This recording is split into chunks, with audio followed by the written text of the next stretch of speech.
Magandang mga bossing, sa naghahanap po dyan ng business class na 6-seater mga boss na below 1 million. Ito na yung pagkakataon nyo mga boss. Napakakisig na ito mga bossing ha. Isa po ito 2018 na Honda Odyssey mga boss. Okay, naka power sliding door, pearl white ang kulay ng ating unit. Naka all disc brake yan mga bossing. And nakagandahan dito sa unit na to is naka sound setup to mga bossing ha. Morel lahat ng kanyang speaker mga bossing, tapos may amplifier pa. Okay, leather ang mga upuan. Ito yung kanyang interior mga boss. Then may sunroof. Yan. Okay, kutan lang natin ng bahagya. Mileage na ito mga bossing, nasa 70,000 km. Original mga boss ang ating paint. May mga gasgas ng bahagya mga boss, pero wala siyang retouch. Sa lahat na interesado mga bossing, so ito 890,000. Pwede nyo makuha, kasama na dyan yung transfer of ownership. And sa mga nagkaka-interest, ito pwede nyo abangan ng full review na ito mga bossing ha. Alright, bibigyan natin ng maganda review to mga boss.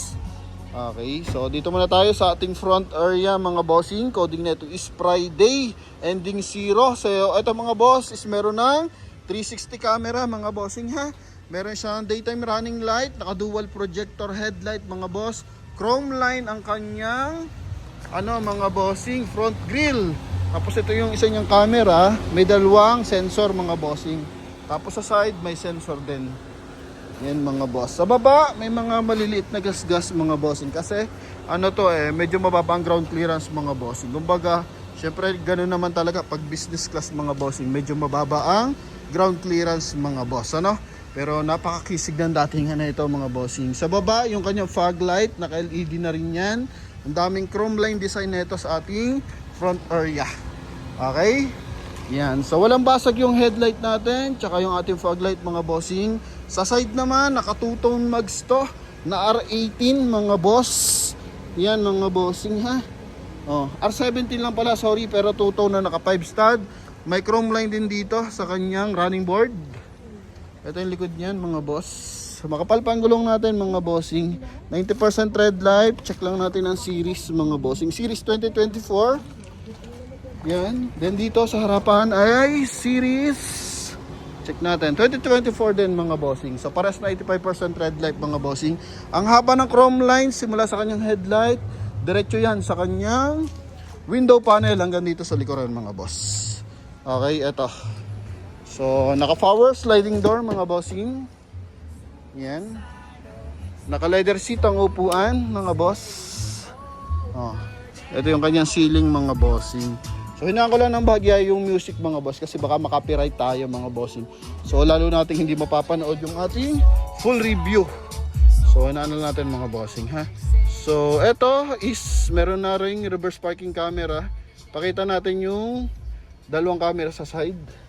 Ito yung camera bago tayo magtungo sa interior. Ito mga boss. Yan, may camera. Then may signal light sa kanyang side mirror, may blind spot assist mga boss. Okay, then power seat mga bossing. Yan. Okay, so naka factory leather pa, may stretch mark lang konti dito mga boss. Tapos meron siyang side airbag mga bossing. Pero dito sa headrest, pit, napakaganda pa ng kanyang leather, no? Dito lang sa side, sa tinatamaan lang pag bumababa. Pero yung kabilang side, napaka-goods pa ng leather niyan mga bossing ha. Yan. Then meron siyang detachable armrest. Ito po yan mga boss. Yan Then dito naman sa kabilang side. Factory leather pa yan mga bossing. Then pagdating dito sa ating steering wheel, sobrang lambot naman na bela. Busina mga boss. Orig. Adjust lang tayo ng upuan. Mileage natin dito mga bossing. Check natin. Nakikita ba? Nakabukas ang ating dalawang pinto. Sara muna natin mga boss yung ating pinto. So pwede mo isara yan dito. Ito pala close. Then dito sa kabilang side, close din. Yan mga boss. Yan. So para mawala yung ating dito, indicator. So yan na, lumabas na yung mileage, 70,734 km mga boss. Naka LED yung ating meter cluster. And sobrang lamig ng aircon. Sa steering wheel, original pa to mga bossing, pero makikita mo yung bakas ng pinagtanggalan ng steering wheel cover, kaya may mga ganto, no? Yun sa kanyang binil mga boss. Tapos naka cruise control, yan, plus minus mga bossing. And paddle shift pala, sorry, ito yung ating cruise control. Yan, naka cruise control, naka paddle shift for sports mode. Then ito sa side mga bossing, yun nga yung power adjust ng ating power close and pag open ng ating sliding door. So pwede mo siyang i-on, pwede mo siyang i-off. So it means pwedeng naka-manual yung ating sliding door. Then meron siyang on and off din ng reverse parking sensor mga boss. Okay? Yan, depende sa nagmamaneho. Wood accent na napakakisig sa ating dashboard. Ito, connected sa kanyang automatic climate control and same time sa ating transmission. So push start unit, naka 2D energy system mga bossing. May kasama ng camera, may airbag sa side mga boss. So naka original conduction sticker. Yan mga bossing. Ito yung likod niyan. Tapos ito yung sunroof natin mga boss. So pwede mo siya ma-open. Alright, so kung gusto yung pahangin, yan, nakalanghap ng sariwang hangin if ever nasa province kayo. So yan mga boss. Okay, tapos sun visor with mirror. Yan, with light mga bossing. Dito rin mga boss. Okay, yan ha. Then dito sa ating interior front area, so dito is meron siyang cup holder, lagyan ng cellphone or accessories. Ito pala yung ating remote mga bossing, dalawa yung available natin nito. Then pagdating sa side, meron din siyang wood accent tsaka chrome na door opener mga boss. Sara lang natin mga bossing ha. Then dito meron siyang blind spot assist para pag may mga sumisingit-singit nakikita pa rin. So ito yung ating speaker. So ano natin yan, zoom natin. So Morel yan mga boss. Ano yan mga bossing, lahat ng speaker niya pinapalitan niya ng Morel, kaya worth of 200,000 na papalit niya ng sound setup mga bossing. Then power fold or retractable yung ating side mirror mga boss. Yan. Same time power adjust na rin siya mga bossing. Alright, yan, responsive yan ha. Nandito yung switch. Ito naman, yung kabilang side. Sa tint natin naka 3M yan mga bossing. So napakikisig ng ating front area.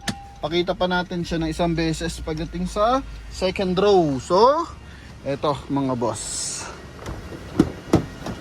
ito yung ating keyless entry. Ito yung ating upuan sa likuran. So naka captain seat. Ito yung ating front area mga boss. Open lang natin ng bahagya para mas maliwanag mga bossing. So napakakisig niyan ha. Sa lahat na nagkaka-interest sa ating Honda Odyssey 890,000 mga boss. So pag nasa interior ka, pwede mo siyang close dito. Yan mga boss. Okay, kagandahan dyan, meron pa siyang sunshade. So kaya nga siya business class mga bossing eh. Ayan, ha? Ganun din sa kabilang side. So meron din siyang sunshade mga bossing. Tapos tanggalin natin para mas maliwanag. Meron din siyang monitor sa likuran, no? Hindi lang ako maalam paano to gamitin or equip pa ba to mga boss, pero at least meron siya dito. Okay. Tapos ito yung ating aircon ventilation, aircon sa likuran. Temperature pwede mo rin ma-adjust mga boss. 18 tayo, laksan natin. Yan ha.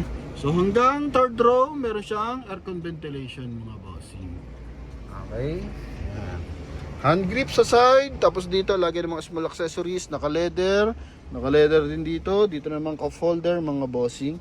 So sa upuan, meron pa siyang pang-adjust mga boss. Ito. Sorry. Pag nag-double tap ka, magka-close ulit.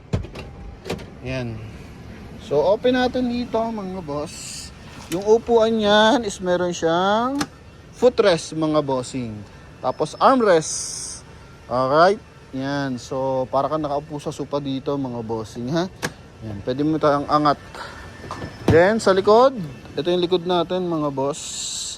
Buo ang taillight niyan, walang basag. Ganda ng likuran ng Honda Odyssey mga bossing. O kung kayo walang makitang Alphard na medyo mababa ang price mga bossing, so eto available tayo sa ating Honda Odyssey. Ito na yung next Alphard mga bossing ha. Oh, wala na kayo makikita ganito kakisig mga boss. May konting scratch dito, tsaka dito mga bossing. Pero walang retouch mga bossing kasi pearl white to, mahirap habulin. So kaya siguro hindi na nila pinano to mga bossing, pina-retouch. Pero at least ang bentahan naman talaga nito mga bossing 1,050,000, 1,100,000. Pero sa atin 890,000. All in na yan mga boss, kasama na dyan yung transfer of ownership. Kaya ito, goods na to mga bossing. Ha? Yung likod niyan. So kahit hindi siya tag dito power tailgate, okay lang naman kasi nga magaan lang naman yung kanyang backdoor funnel.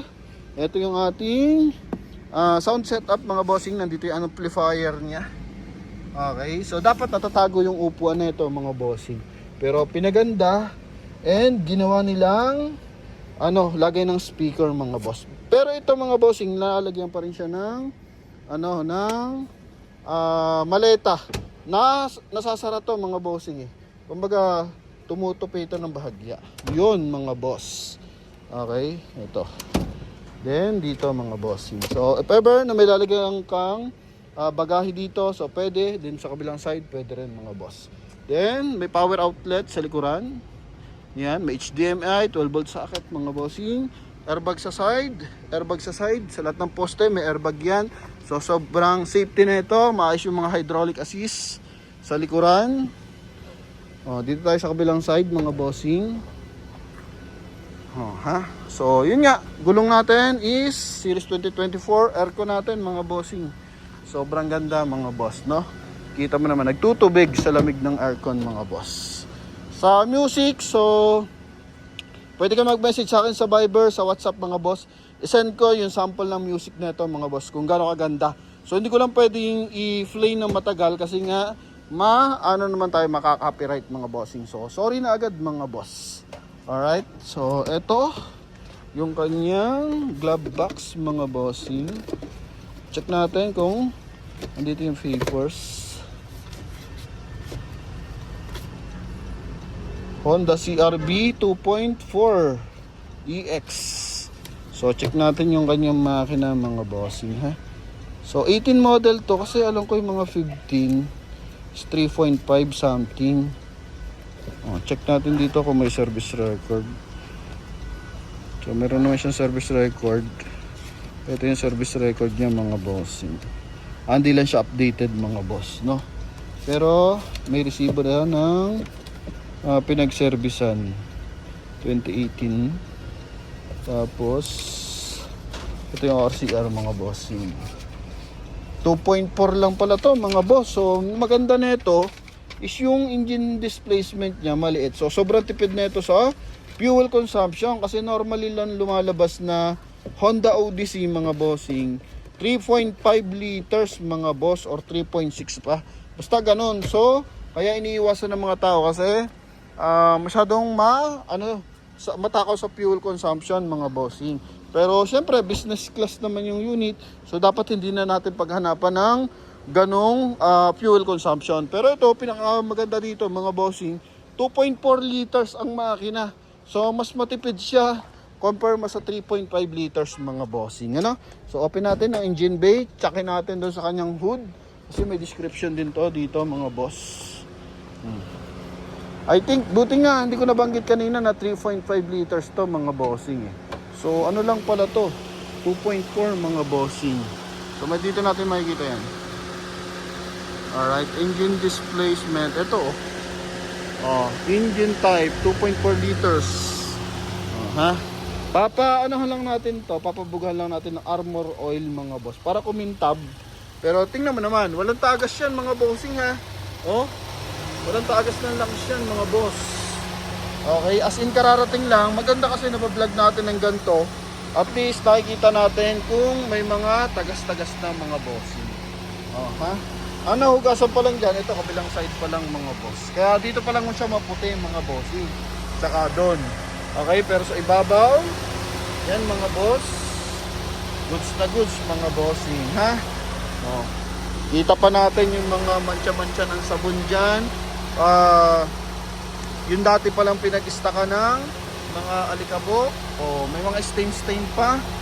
Ito mga boss. Pero walang tagas mga bossing. Yan ang pinaka-importante. Although mura lang naman ang valve cover, tsaka pinapaayos agad natin pag may ganong sistema. Pero hanggat maaari, mas maganda yung walang tagas mga bossing, no? Para perfect ang pagkakagamit dito sa ating unit mga bossing. So sa lahat ng interesado, ito, pwede nyo makuha 890,000. Kasama na dyan yung transfer of ownership mga boss. So yun lamang, thank you.